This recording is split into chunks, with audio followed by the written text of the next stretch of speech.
Hello, everybody. Not a poetry reading, but I just want to hop on here and give a few thoughts about Mark Nichols, Hobo Shoestring. Ah, man, I kind of knew in a way that wasn't going to be good from what they'd said a week ago. I do a lot of hiking. I don't live as minimalist as him, and that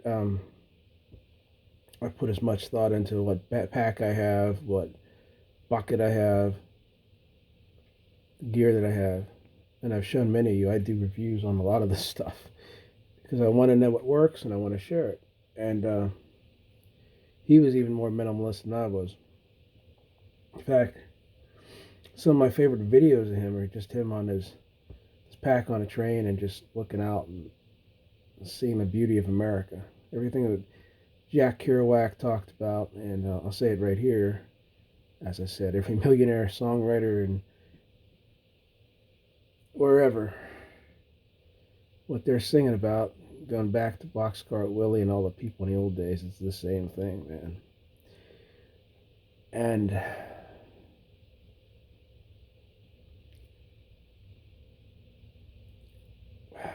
he's a good dude.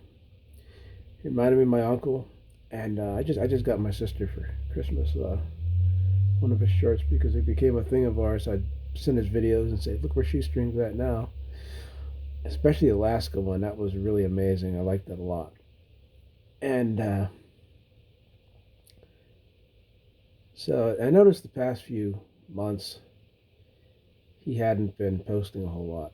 A lot of shorts, did a few things. And I looked at him and I just thought, there's something more going on with him because you just don't walk away from that. I had a couple thoughts in my mind. I thought maybe he just realized, the whole fame thing is. Sorry, give me a minute.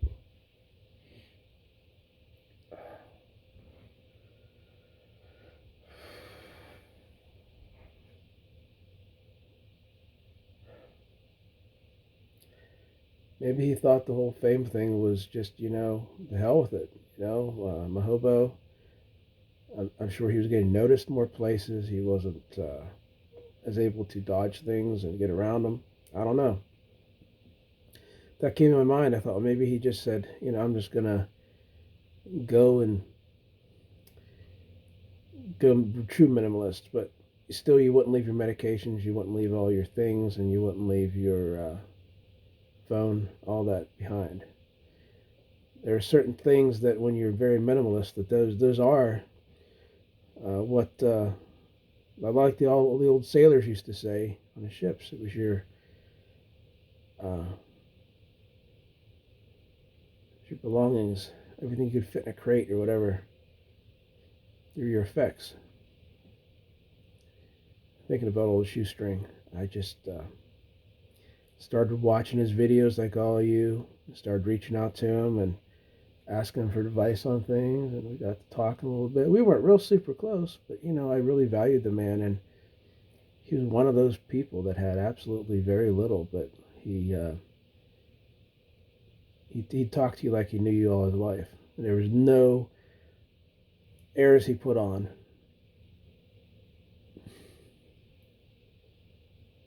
He was a true, genuinely good human being, and he was a veteran.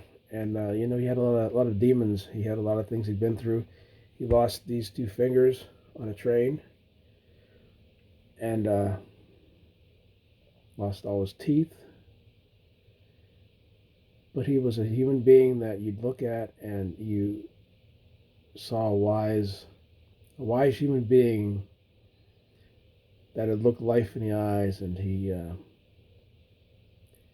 like I just said to his sister, and then we left a message on their Facebook, because I've been helping to get out the word of their GoFundMe and everything else, because it didn't seem like there was a lot going on to try to help them out.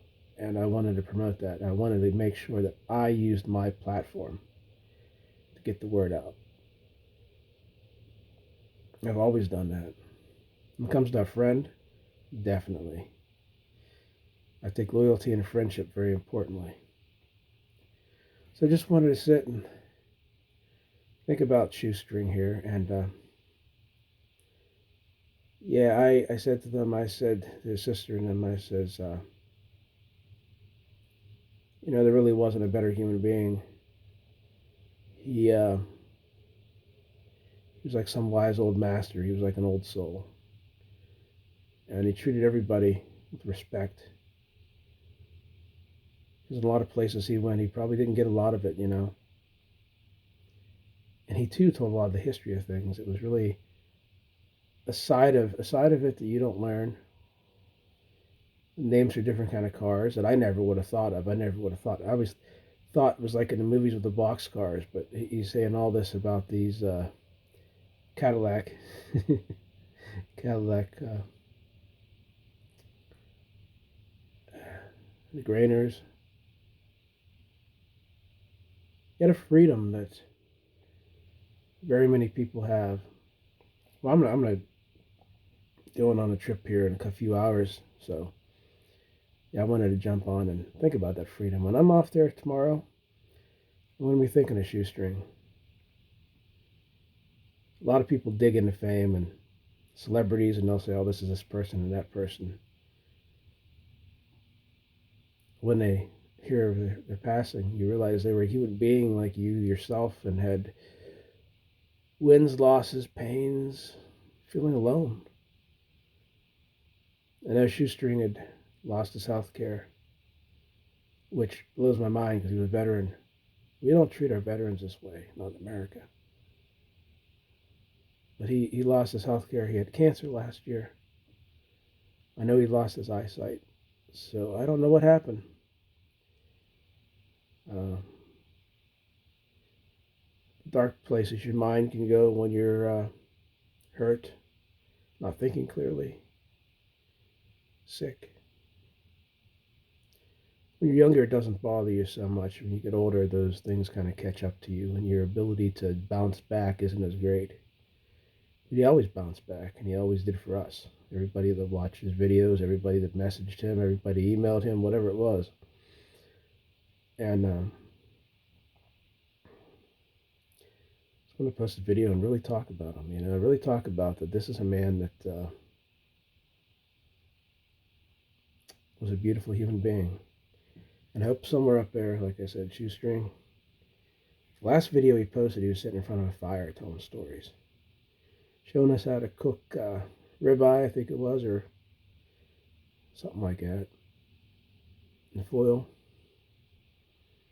And I just loved that one the most. It was like being there with my dad when he felt like a little kid again, and we'd be fishing. Or it'd be my uncles. I thought, that was really an important video. He'd teach you those little things, and he'd give you advice as if you were just along with him. He was like that much the same way when you'd message him. So thinking about people like that, he was the last true hobo, last true great American hobo, which is no different than a hiker, anybody else. Anybody else who follows their dreams, a songwriter, anybody that's seeking something important in the gyre of life. So let's think about Hobo here. And